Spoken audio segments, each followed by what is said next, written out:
I wish I wasn't afraid all the time, but I am. I know this world is screwed up, believe me, I know it better than most. Which is why I wanted to ask if there's anything I can do to help make it right. Please let me know. If you wish.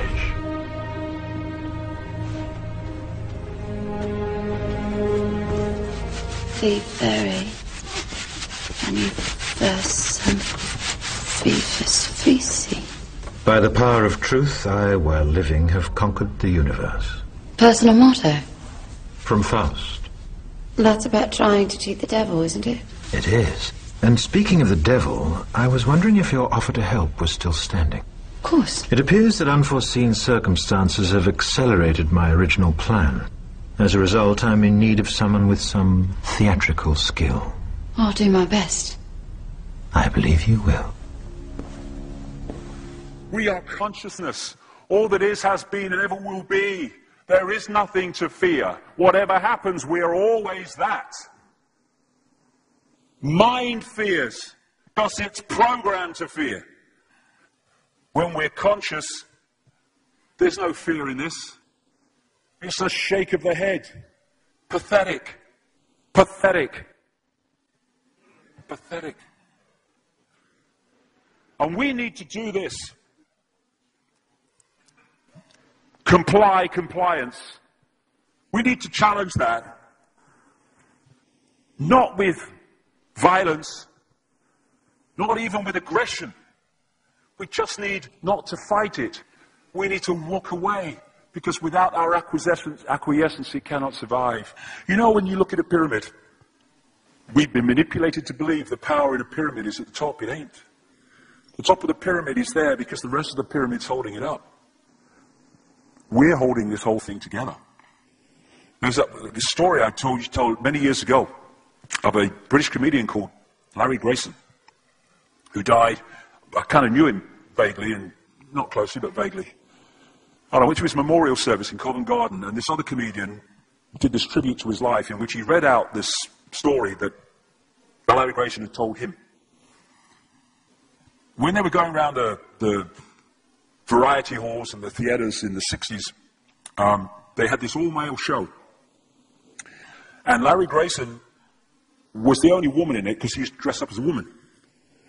And he said that the end of the show, the last scene, all the sailors, all the men came on dressed as sailors, and they were singing Rule Britannia. You know, Rule Britannia, Britannia rules the waves. Oh, I'm very pleased for you. Okay?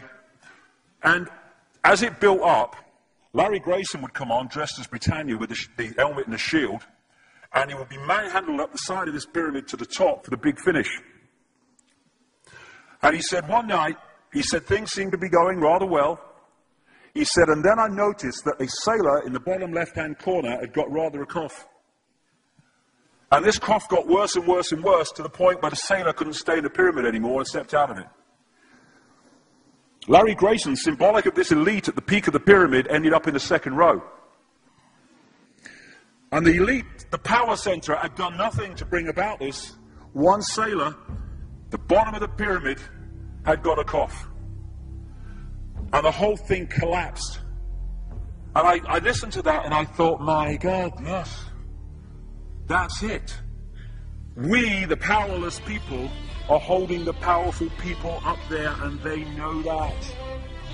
They're terrified of us realizing that. Do you remember that movie, animated movie, A Bug's Life? A Bug's Life with the grasshoppers? And what happened was there was these ants, an ant island as they called it, and these grasshoppers used to come every year and take all the food, and the ants had to spend a whole year gathering the food together for the grasshoppers because they were terrified of the grasshoppers. And there weren't many of these grasshoppers, and one day they're in their winter quarters in a tree, these grasshoppers, and they've got all the food they need, and someone suggested among the rank and file grasshoppers that they didn't need to go to Ant Island this year because they had all the food they needed.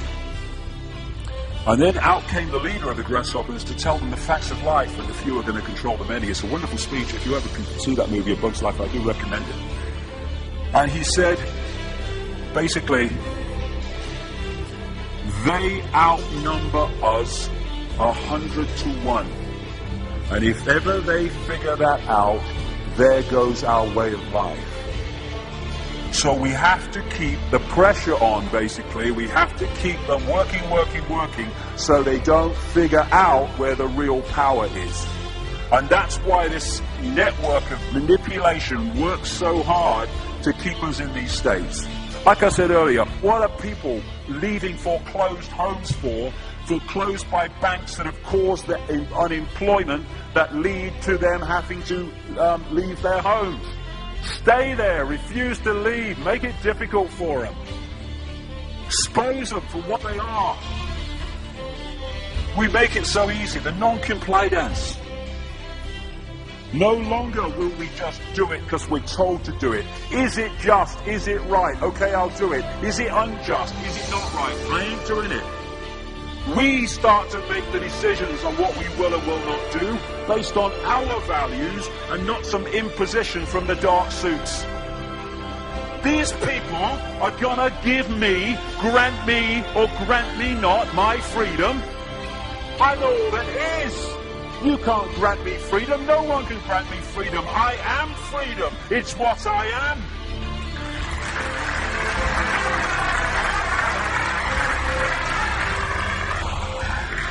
The big question, what would consciousness do?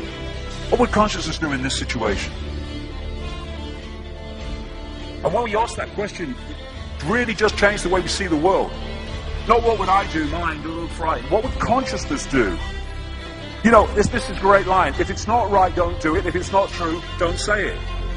And what would transform this world overnight is if we started doing what we knew to be right in the situations we face, instead of what we think is right for us in the moment. Not what are the consequences for me, or what's the best thing for me, how do I get the best deal out of this? What is right? What is just in this situation? If we started making decisions based on that, the world would transform overnight. These are very simple things. If we want a world of peace, then we need to be peaceful. We don't need to fight for it. We just need to be peaceful, and we'll bring that about. If we want a world of kindness, we need to be kind, and then it will naturally unfold. We don't fight for kindness. As Martin Luther King said, it's a wonderful saying, piece of oratory. Cowardice asks the question, is it safe? Expediency asks the question, is it politic? Vanity asks the question, is it popular? But consciousness asks the question, is it right? And there comes a time when one must take a position that is neither safe, nor politic, nor popular, but one must take it because it is right. And when enough of us do that, what is right will manifest by definition. And we're in this position now where this vibrational change, this energetic change is taking place, where we can start cracking these eggshells, where we can start becoming the full magnitude of who we are, where we can be consciousness in the now, using mind to experience this reality instead of being governed by it, turning the key to let consciousness in. We're being offered this opportunity now. No longer can we say we didn't realize who we are, we didn't know we could do that. I was kind of waking up one day, and I saw this earth imprisoned, and I saw this big lock and a key going in and being turned. I went on the internet just very shortly afterwards. I was looking for a picture, not this one, and that's what I saw. The picture I'd just seen in my half kind of sleep.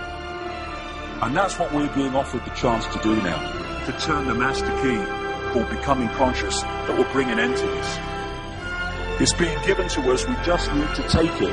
And to take it, we need to say enough.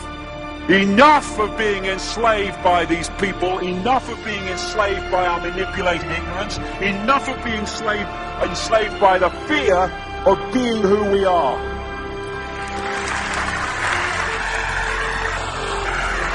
Enough! It is time to fly. It is time to fly. Thank you very much.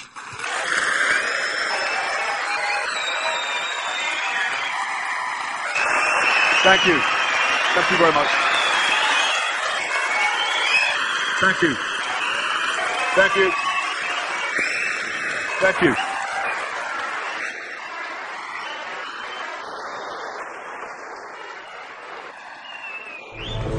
Enemy is approaching fast. Requesting orders. General, what should we do? There's no response from command. Or from party leader Creedy.